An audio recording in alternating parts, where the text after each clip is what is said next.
आता isakal.com आहे देशातील नंबर 1 ची मराठी न्यूज वेबसाईट। प्रत्येक अपडेटसाठी isakal.com ला नक्की भेट द्या।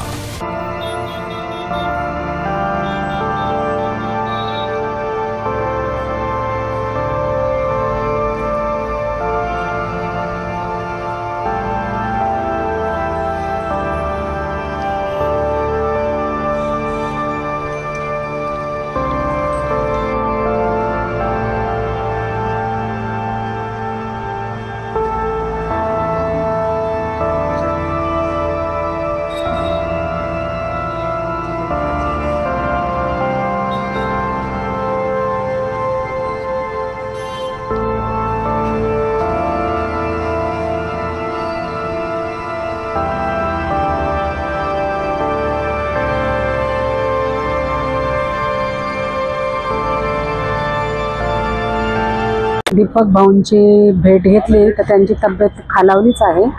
डॉक्टरांशी चर्चा केली। डॉक्टर म्हटले की बीपी त्यांचा लो झालेला आहे, परंतु ते काही त्यांच्या मागणीवरून मागे हटायला तयार नाही। मी एवढीच विनंती करेल नागरिकांनी या ठिकाणी कमीत कमी गर्दी करावं आणि त्यांच्याशी जास्त बोलण्याचा प्रयत्न करू नये, कारण त्यांची तब्येत ऑलरेडी खालावलेली असल्यामुळे त्यांना बोलण्यासही त्रास होतो आहे।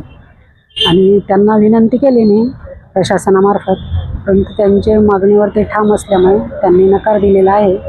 आणि फक्त मी नागरिकांना शांततेचं आवाहन करेन आणि त्यांना सहकार्य करावं, या ठिकाणी गर्दी टाळावी आणि बोलण्याचा प्रयत्न करावा। महाराष्ट्रातील सर्व बातम्यांचे विश्वासार्ह व्यासपीठ सकाळच्या सर्व सोशल मीडिया प्लॅटफॉर्मला लाईक, फॉलो आणि सबस्क्राईब करा। तसंच सर्व नोटिफिकेशनसाठी बेल आयकॉन प्रेस करायला विसरू नका।